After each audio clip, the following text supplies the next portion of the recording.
मुलाकात करके इन तमाम तर बातों को कहा है और ये भी शिकायत की है कि साहब बिहार का जो साइबर सेल है वो बिल्कुल सोया हुआ है। लोग उसे शिकायत करते हैं, उस पर कोई एक्शन नहीं होता है, लोगों से बात नहीं हो पाती है। और साइबर ठगी का मामला हुआ हो या साइबर क्राइम का मामला हो या सोशल मीडिया के जरिए नफरत फैलाने वाला माहौल हो, दिन ब दिन बिहार में बढ़ता जा रहा है। वो किसी एक शायर ने बड़ा मशहूर जुमला मैं अक्सर दोहरा के कहता हूँ, सरहद पे तनाव है, लगता है चुनाव है। तो बिहार में चूंकि चुनाव की आमद हो रही है तो कुछ पार्टियां जो हैं वो तमाम तर नफरत का सौदागरी कर रही हैं। आज हम लोग एक डेलीगेशन के साथ मिले हैं भाजपा, हमारे पार्टी के जो जनरल सेक्रेटरी हैं जनाब आफ्ताब अहमद इंजीनियर साहब भी शामिल हाल थे, जनाब भाई एडवोकेट आदिल हसन साहब जो हमारे पार्टी के नेशनल स्पोक्समैन हैं वो भी शामिल थे और कई नौजवान शामिल थे। हम लोगों ने जाकर पूरी बातें तफसील से कही हैं और बताया है कि इस पर कार्रवाई कीजिए और ये मामला है। और ये अभी एक दर्दनाक खबर और सुना आज कि 70 साल की एक बूढ़ी औरत है शाहपुर कमाल इलाके में, 4-5 नौजवानों ने इज्तिमाई तौर पर उसके साथ जनाबी जबर किया है, रेप किया है और उनके कान के सोने की बालियां लूटी है इन लोगों ने।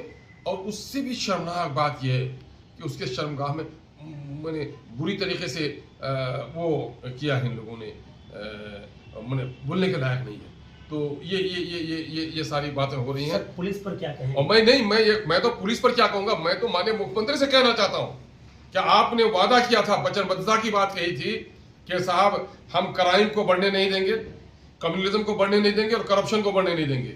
तो करप्शन पे तो आप काबू पा नहीं रहे हैं, लेकिन ये इंसानी जिंदगी वो उसकी कोई कीमत ही नहीं है, वो जिंदगियां बर्बाद हो रही हैं और उस पर आप काबू नहीं पा रहे हैं।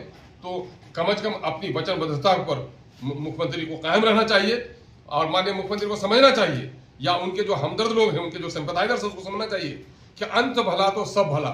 ये आखिरी पारी खेल रहे हैं माननीय मुख्यमंत्री जी, और इस वक्त अगर उन्होंने अपने वचनबद्धता का सबूत नहीं पेश किया और इन चीजों पर रोक नहीं लगाया और बिहार को जलाने वालों के हाथों के हवाले किया तो फिर इतिहास कभी उनको माफ नहीं करेगा। सर, एक घटना कुछ दिन पहले हो गई थी इमारत शरिया फुलवारी समिति के पास, वहाँ पर आपके पार्टी के भी एक नेता हैं, उनका भी नाम आ रहा है, वो सत्य है?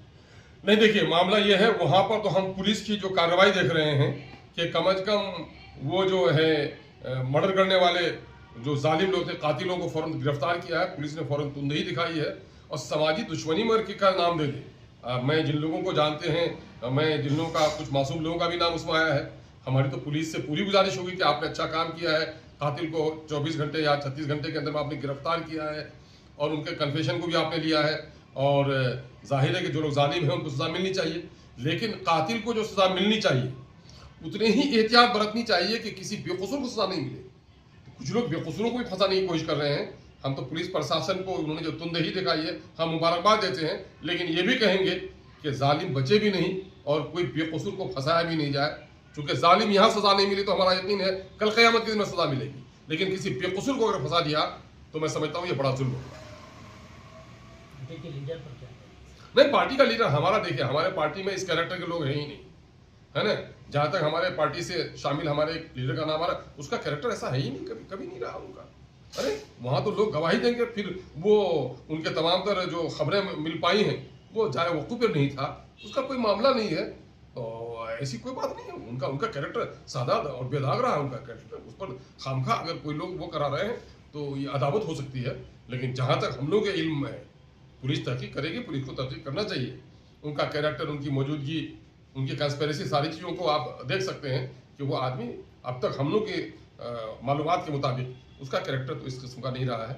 लेकिन जाहिर है कि जो लोग कातिल हैं और उन लोगों ने अपना बयान भी दिया है और पुलिस के सामने उसका बयान भी होगा, सच्चाई सामने में आनी चाहिए। मैं एक बार फिर कहूँगा कि पुलिस ने जो कार्रवाई की है वो इत्मीनान बख्श है, लेकिन कसूरवार और जो लोग भी हैं उनको कैफरे किरदार तक पहुँचाया जाए, लेकिन जो लोग बेकसूर हैं उनको भी उन पर तवज्जो दी जाए। बहुत शुक्रिया।